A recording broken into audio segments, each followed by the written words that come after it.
So this is my afterthoughts on Six Flags Great Adventure and Bushkill Park. I'm not in my car because this was yesterday that I did both parks. So basically, I on my way down I stopped at Bushkill Park and and then I went to Six Flags Great Adventure, and then let's start the afterthoughts by saying why I didn't do afterthoughts yesterday. The parking lot's huge. I forgot where I parked, and my hotel is a half-hour drive from the park. And there's nothing affordable that's closer. And there's very little in terms of hotels that are closer. Like, how can you have the biggest park in the world and not even have hotels that are expensive nearby? Like, I mean, I'm not even talking about are they are they affordable? Are they in my price range? Like, I mean, I don't expect every park to be King's Dominion in terms of hotels, because obviously King's Dominion is the gold standard where they have that hotel that's in the parking lot and less than $70 a night, and it's awesome. Like, that's obviously the gold standard as far as hotels go with parks. I don't expect every park to be King's Dominion. But, I mean, do I expect them to be better than Six Flags Great Adventure in terms of hotels? Yeah, I kind of do. Like, I mean, it sort of feels like it's what city people think is rural, but someone who actually lives in a rural area, not exactly, is what I say to that. Like, you don't exactly know what rural is like by going to Six Flags Great Adventure. But enough of that. Let's get to the actual park. So, the actual parks, I should say. So, I started my day with Bushkill Park. So, that park was very friendly, and they gave me a tour of the fun house. I'm trying to remember what they call it, but like they restored the paint job to its original paint job, and everyone there was super friendly. I got an exclusive tour of things because when they found out that they had an Acer there, they were like, "Oh, we've got to give a tour," and they were super friendly about it. And I'm just gonna say, as someone who has pretty severe dietary restrictions that makes it so that I can't eat at most parks, they actually do have something I can eat at Bushkill Park. It's just something that comes from Aldi's, I know, but still, it's something that I'm able to eat. That's at Bushkill Park. So I mean, can't say enough good things about Bushkill Park. And it's important that we as enthusiasts support parks like that. Oh, and how could I forget to mention their scrambler runs a super fast cycle. Like, that alone is worth a visit. Go ride their scrambler at Bushkill Park. Not often that I'm raving about a scrambler, but the scrambler at Bushkill runs probably twice as fast as scramblers at any other parks. So, I mean, that's a legit thrill ride that they have with that scrambler with pretty nice laterals.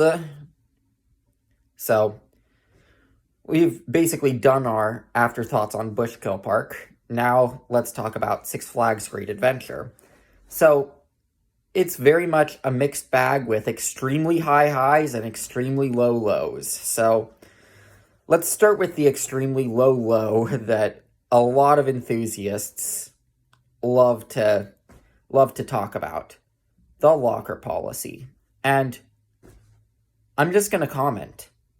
I walk into the park with my phone left in the car, my wallet left in the car, every single fucking thing left in the car.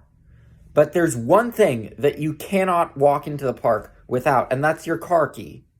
So basically, you're in a situation where with your car key, they'll tell you to put it in a locker, even if it's secured like this on a belt loop. Like, even if it's secured on a belt loop, it's not going to come off. And if you say, fine, I'll put it in my zipper pocket, they'll say, no, put it in a locker. Like, do you really think people are going to come back if you've got an unfriendly attitude of forcing them to buy shit, no matter how much they do to avoid buying shit?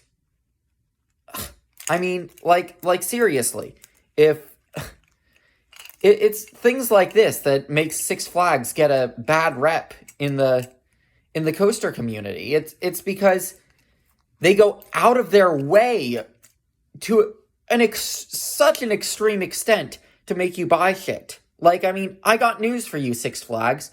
The majority of people are not okay walking into the park without their phones, without their wallets, with only their car key, which is perfectly safely secured. You're not going to have a problem getting people to buy lockers if you say you're not allowed anything in your pockets, and unless it's secured. Most people insist on bringing a fucking bag in. Most people do bring bags in. Most people are with the GP and they'll bring a ton of stuff in. They'll buy lockers. And I mean, you're not going to have trouble getting people to buy lockers if you say you're not allowed to place things in bins on the ride platforms. Like, I mean, even that is ridiculous, but I mean, going out of your fucking way to try to force people to buy shit. Now, luckily, I was able to get away with not buying shit because what I ended up doing was just walking away from the ride where they told me to put my car key in a locker.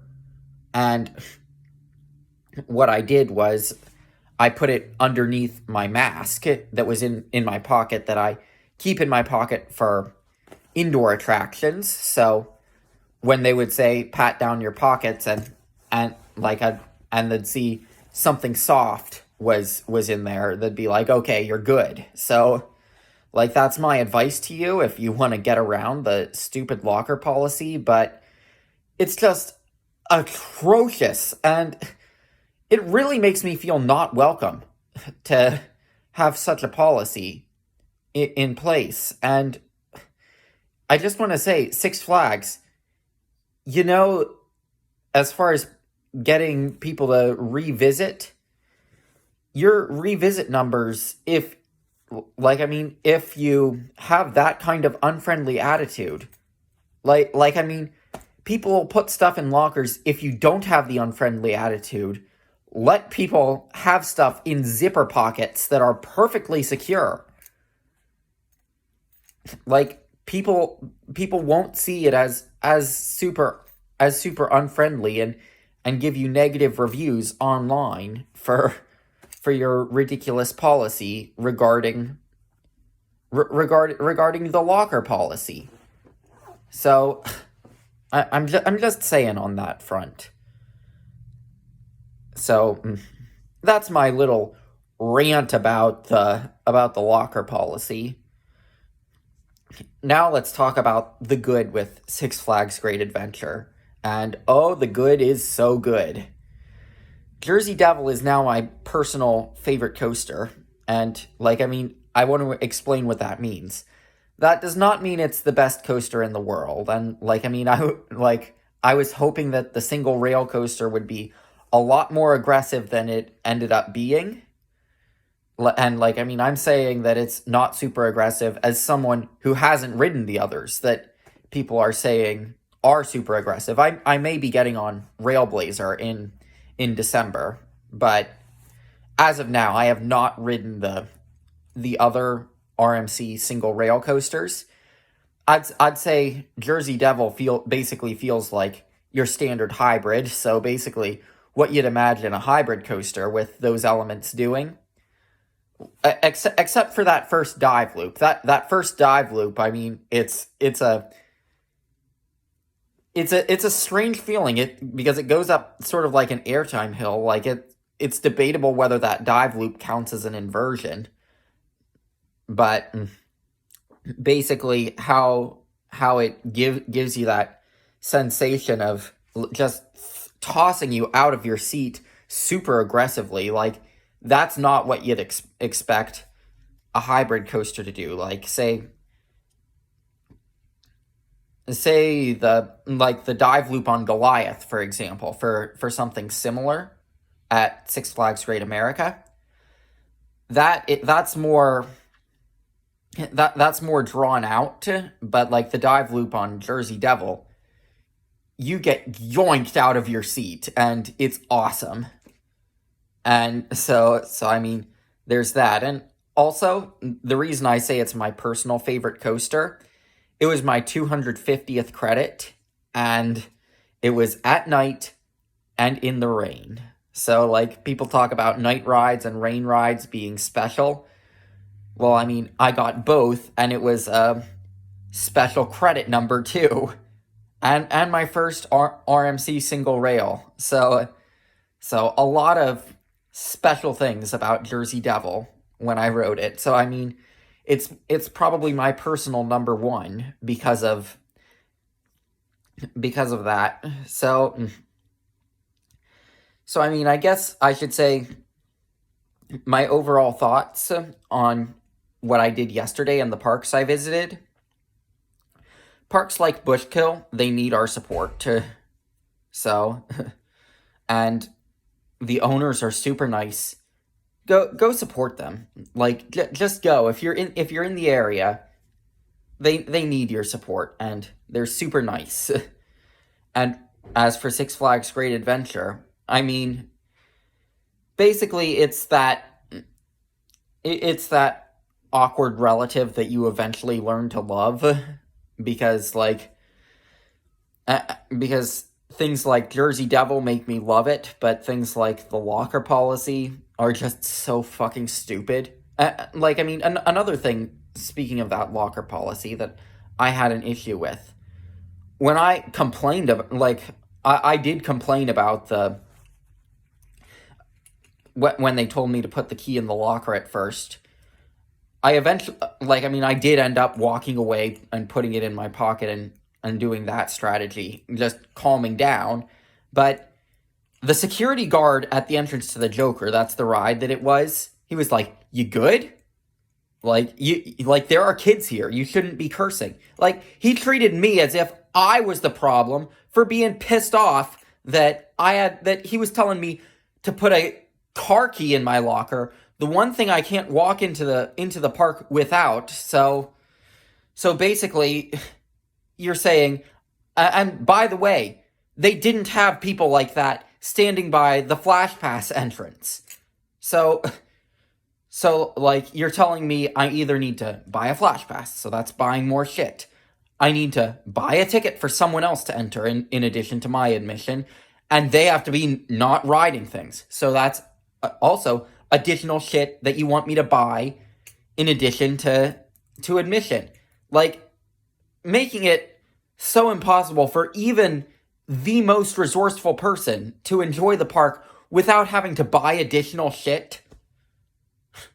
Like, I mean, really, it's just so fucking stupid, that locker policy. Like, I mean, I did everything I could possibly do, and they still said I was technically violating the rules. So, like, I mean, and the fact that they then proceeded to treat me as if they talked down to me as if I was the problem, rather than the policy of them trying to force you to buy shit and not letting you enjoy your day if you don't buy shit. I mean, so I mean, I guess I should say my final thoughts on Six Flags Great Adventure. I like the park in terms of its rides, but I do not like the park in terms of its policies. Like, that locker policy is the worst thing I've ever seen at any park. And, like, I mean, I'll be back there today because I like the rides, but, like, I mean, I'm serious. That locker policy is the worst thing I have ever seen at any park.